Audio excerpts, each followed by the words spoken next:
राधे राधे भक्तों, स्वागत है आपका पोथी कथा चैनल पर।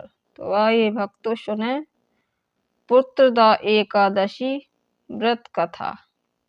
महाराज युधिष्ठिर ने पूछा, हे भगवान, आपने सफला एकादशी का महत्व बताकर बड़ी कृपा की। अब कृपा करके यह बतलाइए कि पौष शुक्ल एकादशी का नाम क्या है, उसकी विधि क्या है और उसमें कौन से देवता का पूजन किया जाता है। भक्त वत्सल भगवान श्री कृष्ण बोले, हे राजन, इस एकादशी का नाम पुत्रदा एकादशी है। इसमें भी नारायण भगवान की पूजा की जाती है। इस चर और अचर संसार में पुत्रदा एकादशी के व्रत के समान दूसरा कोई व्रत नहीं है। इसके पुण्य से मनुष्य तपस्वी, विद्वान और लक्ष्मीवान होता है। इसकी मैं कथा कहता हूँ, सो तुम ध्यान पूर्वक सुनो। भद्रावती नामक नगरी में सुकेतुमान नाम का एक राजा राज्य करता था। उसके कोई पुत्र नहीं था। उसकी स्त्री का नाम शैव्या था। वह निपुत्री होने के कारण सदैव चिंतित रहा करती थी। राजा के पितर भी रो रो कर पिंड लिया करते थे और सोचा करते थे कि इसके बाद हमको कौन पिंड देगा। राजा को भाई, बांधव, धन, हाथी, घोड़े, राज और मंत्री, इन सब में से किसी को भी संतोष नहीं होता था और सदैव यही विचार करता था कि मेरे मरने के बाद मुझको कौन पिंडदान करेगा। बिना पुत्र के पितरों और देवताओं का ऋण मैं कैसे चुका सकूंगा। जिस घर में पुत्र ना हो उस घर में सदैव अंधेरा ही रहता है। इसलिए पुत्र उत्पत्ति के लिए प्रयत्न करना चाहिए। जिस मनुष्य ने पुत्र का मुख देखा है वह धन्य है। उसको इस लोक में यश और परलोक में शांति मिलती है, अर्थात उनके दोनों लोक सुधर जाते हैं। पूर्व जन्म के कर्म से ही इस जन्म में पुत्र, धन आदि प्राप्त होते हैं। राजा इसी प्रकार रात दिन चिंता में लगा रहता था। एक समय तो राजा ने अपने शरीर को त्याग देने का निश्चय किया, परंतु आत्मघात को महान पाप समझकर उसने ऐसा नहीं किया। एक दिन राजा ऐसा ही विचार करता हुआ अपने घोड़े पर चढ़कर वन को चल दिया तथा पक्षियों और वृक्षों को देखने लगा। उसने देखा कि वन में मृग, व्याध, सुअर, सिंह, बंदर, सर्प आदि सब भ्रमण कर रहे हैं।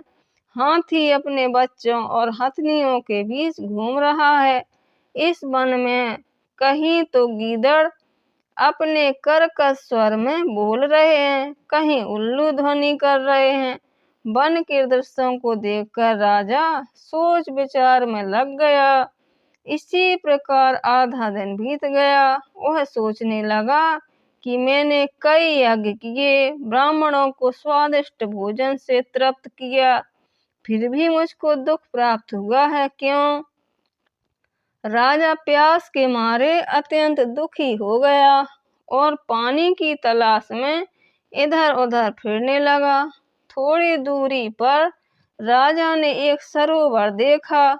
उस सरोवर में कमल खिले थे तथा सारस, हंस, मगरमच्छ आदि विहार कर रहे थे। उस सरोवर के चारों तरफ मुनियों के आश्रम बने हुए थे। उसी समय राजा के दाहिने अंग फड़कने लगे। राजा शुभ शकुन समझकर घोड़े से उतरकर मुनियों को दंडवत प्रणाम करके बैठ गया। राजा को देखकर मुनियों ने कहा, हे राजन, हम तुमसे अत्यंत प्रसन्न हैं। तुम्हारी क्या इच्छा है, सो कहो। राजा ने पूछा, महाराज, आप कौन हैं और किस लिए यहाँ आए हैं, कृपा करके बताइए। मुनि कहने लगे, हे राजन, आज संतान देने वाली पुत्रदा एकादशी है। हम लोग विश्वदेव हैं और इस सरोवर में स्नान करने के लिए आए हैं। यह सुनकर राजा कहने लगा कि महाराज, मेरे भी तो कोई संतान नहीं है। यदि आप मुझ पर प्रसन्न हैं तो एक पुत्र का वरदान दीजिए। मुनि बोले, हे राजन, आज पुत्रदा एकादशी है, आप अवश्य इसका व्रत करें। भगवान की कृपा से अवश्य आपके घर में पुत्र होगा। मुनि के वचनों को सुनकर राजा ने उसी दिन एकादशी का व्रत किया और द्वादशी को उसका पारण किया। इसके पश्चात मुनियों को प्रणाम करके वापस महल में आ गया। कुछ समय बीतने के बाद रानी ने गर्भ धारण किया और 9 महीने के पश्चात उनके एक पुत्र हुआ। वह राजकुमार अत्यंत शूरवीर, यशस्वी, प्रजापालक हुआ। श्री कृष्ण बोले, हे राजन, पुत्र की प्राप्ति के लिए पुत्रदा एकादशी का व्रत करना चाहिए। जो मनुष्य इस महत्व को पढ़ता है, सुनता है, उसे अंत में स्वर्ग की प्राप्ति होती है। तो जय बोलो विष्णु भगवान की जय, कृष्ण भगवान की जय।